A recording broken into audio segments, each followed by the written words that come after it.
Mr. Speaker, this week the unwavering bravery of Brianna Jay's mother, Esther, has touched us all. As a father, I can't even imagine the pain that she's going through, and I'm glad that she's with us in the gallery here today. Defining a woman, although in fairness that was only 99% of a U-turn.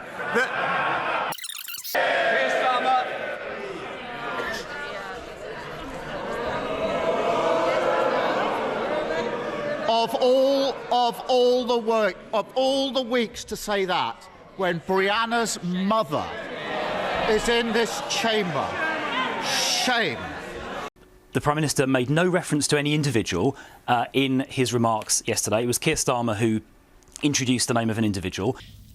Rishi, the Prime Minister, was doing a bit at the beginning of PMQs, talking about Labour's continuing change of position. Yeah, he had a long list. That's what it was about. Yeah, exactly. What he was doing in the initial exchange, the contentious exchange, was talk about Labour's policy positions in about 10 different areas. He listed 10 different areas. But surely having a long list, I could see it was written down in front of him. He should have been fast-footed enough to realise who was in the chamber and just drop that joke, and that was a mistake. But it was absolutely nothing to do with, obviously, this incident.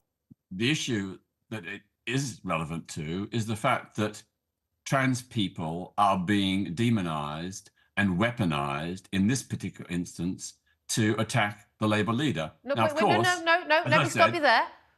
In what way were they demonised by Rishi Sunak? We've just heard what he had to say. That's all his full comments on that. In what way did he demonise trans people?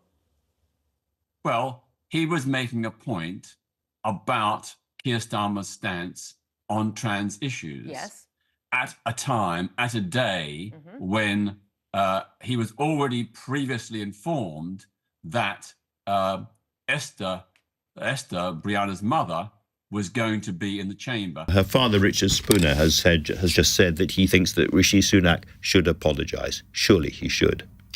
The position is as I've just given you. To use that tragedy to detract from the very separate and clear point I was making about Keir Starmer's proven track record of multiple U-turns on major policies because he doesn't have a plan, I think is both sad and wrong. Well, he certainly wasn't. Here's the point. Here's the point. He certainly wasn't trying to make a joke at the expense of this poor girl who got murdered, or with her mother there deliberately trying to score some point with her there. He was purely making the point, which he's made repeatedly, that when Keir Starmer can't say what a woman is, that is ridiculous. And I agree with him about that. And I'm not sure that the Prime Minister should be branded transphobic for not thinking that a woman has a penis. Well, why do you think that? Would you not think that all of this narrative feeds into the hate that is in this country? May I take the opportunity to ask the Prime Minister if he will consider apologising to Brianna Gray's mother for his insensitive comment? He was talking about a series of flip-flops, and he mentioned Keir Starmer's... Offended. I've seen that.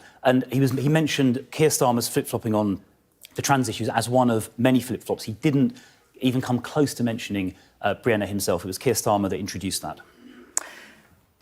Of course, Brianna was a girl. Click here for a video about think tanks.